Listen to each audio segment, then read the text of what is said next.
I'm back, and we are reading Swami and Friends, a novel by R.K. Narayan. We have finished 4 chapters, and today we are now starting on chapter number 5. And its title is Father's Room. It was Saturday, and Rajam had promised to come in the afternoon. Swaminathan was greatly excited. Where was he to entertain him? Probably in his own room. But his father often came in to dress and undress. No. He would be at the court. Swaminathan reminded himself with relief. He cleaned his table and arranged his books so neatly that his father was surprised and had a good word to say about it. Swaminathan went to his grandmother. Granny, he said, I have talked to you about Rajam, haven't I? Yes, said grandmother, that boy who is very strong but never passes his examination. No, that is money. Oh, now I remember, it's a boy who is called the Grammy or something, the witty little boy. Somnathan made a gesture of despair. Look here, Granny, you are again mistaking the P for him. I mean Rajam, who has killed tigers, whose father is a police superintendent, and who is great. Oh, Granny cried. That boy, is he coming here? I am so glad.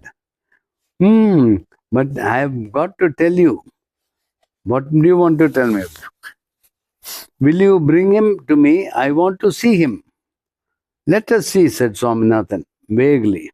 I can't promise, but I've got to tell you when he is with me, you must not call me or come to my room. Why so? Asked Granny. The fact is, you are too old, said Swaminathan with brutal candor. Granny accepted her lot cheerfully. That he must give his friend something very nice to eat haunted his mind. He went to his mother, who was squatting before a cutter with a bundle of plantain leaves beside her. He sat before her, nervously crushing a piece of leaf this way and that, and tearing it to minute bits. Don't throw all those bits on the floor. I simply can't sweep the floor anymore, said the mother. Mother, what are you preparing for the afternoon tiffin? Time enough to think of it. There is plenty of time to think about tiffin. Now let me do this. You had better prepare something very nice, something fine and sweet. Rajam is coming this afternoon. Don't make the sort of coffee that you usually give me. It must be very good and hot. He remembered how in Rajam's house everything was brought to the room by the cook. So he tells his mother, Mother, would you mind if I don't come here for the coffee and tiffin? Can you send it to my room? He turned to the cook and said, Look here, you can't come to my room in that dhoti. You will have to wear a clean white dhoti and shirt. After a while, he said, Mother, can you ask father to lend me his room for just an hour or two? She said that she could not, as she was very busy. Why could he himself not go and ask? Oh, he'll give me more readily if you ask, said Swaminathan. He went to his father and said, Father, I want to ask you something. Father looked up from the papers over which he was bent. Father, I want your room. What for? I have to receive a friend, Swaminathan replied. You have your own room, father said. I can't show it to Rajam.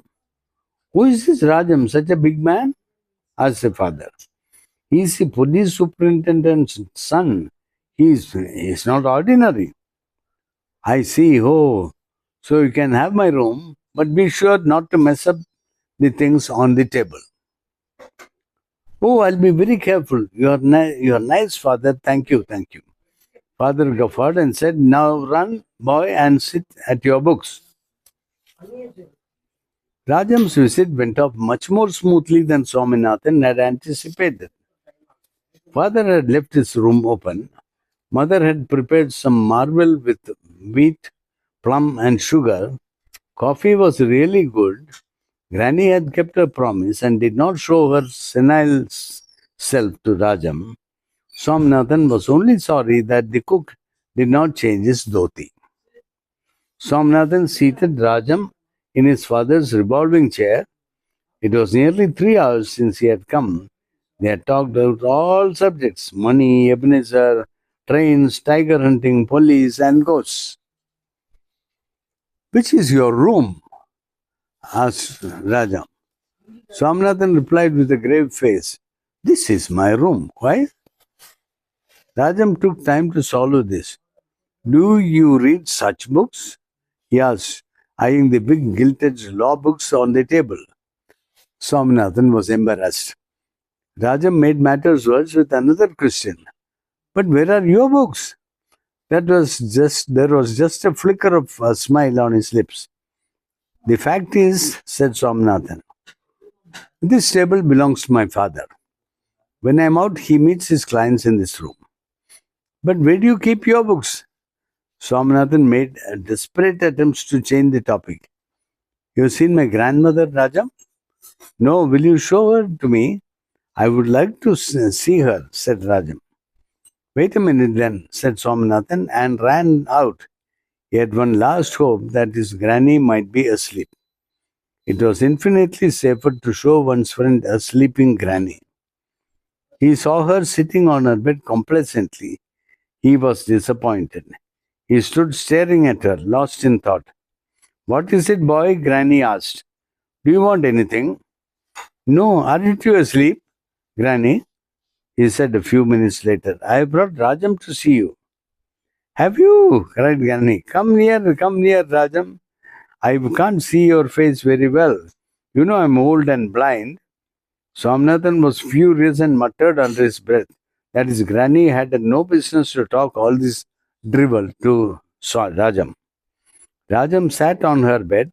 Granny stroked his hair, and said that he had fine soft hair, though it was really short and prickly. Granny asked what his mother's name was and how many children she had. She then asked if she had many jewels. Rajam replied that his mother had a black trunk filled with jewels and a green one containing gold and silver vessels. Rajam then described to her Madras, its lighthouse, its sea, its trams and buses, and its cinemas. Every item made Granny gasp with wonder. Remember, these children, this entire thing is happening in a school, in a village, a small town, somewhere far away from the big cities.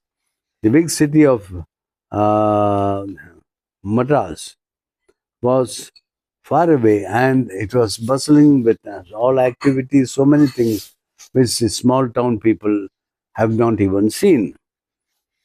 When Somanathan entered the class, a giggle went round the benches. He walked to his seat, hoping that he might not be the cause of the giggling. But it continued. He looked about. His eyes travelled up to the blackboard.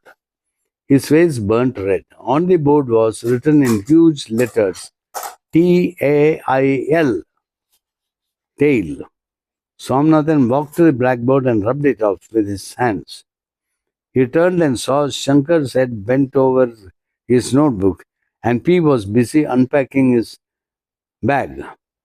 Without a word, Somnathan approached the P and gave him a fierce slap on his cheek. The P burst into tears and swore that he did not do it. He cast a sly look at Shankar, who was absorbed in some work. Somnathan turned to him and slapped his face also. Soon there was pandemonium. Shankar, Swaminathan, and the P rolling over, tearing, scratching, and kicking one another. The bell rang. Rajam, Somu, and Mani entered. The teacher came in and stood aghast. He could do little more than look on and ejaculate. He was the old Tamil Pundit, the most helpless teacher in the school. Somu and Mani patted the fighters. The teacher ascended the platform and took his seat. The class settled down.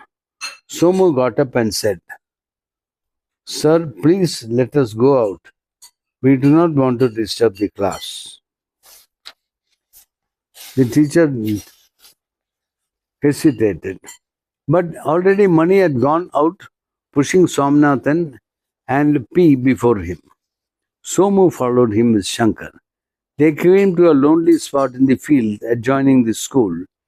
There was tense silence for a while, and Mani broke it. "What is wrong with you, you little rogues?" Three started to speak at once. Somnathan's voice was the loudest. He wrote tail, big tail on the blackboard. Big. No, I didn't. You. The other two wrote, cried Somnathan, pointing to Shankar. "Rascal, did you see me?" howled Shankar. Mani covered their mouths with his hands. "What is a tail in your anyway?" he asked, not having been told anything about this until then. "They called me Rajam's tail," sobbed Swaminathan. A frozen expression came over Mani's face, and he asked, "And who dares to talk of Rajam here?" "Oh, dare," replied Somu. "If any of you fellows have done it," growled Mani, looking at the trembling Shankar and the P. "If they have, what can you do?" asked Somu with a contemptuous smile. "What do you mean, Somu? What do you mean?" "Look here, Mani," Somu replied. "For a long time I've been waiting to tell you this. You think too much of yourself and your powers." Mani swung his hand and brought it down on Somu's nape. Somu pushed it away with a heavy blow. Mani aimed a kick at Somu, which would have sent him rolling.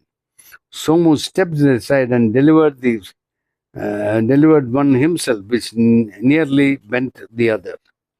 So they too started fighting, Somu and Mani.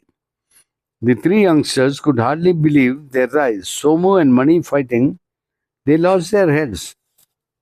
They thought Somu and Mani were killing each other. They looked accusingly at one another and then ran towards the school. They burst in upon the schoolmaster, who gathered from them with difficulty that in the adjacent field 2 murders were taking place, being committed at that very moment.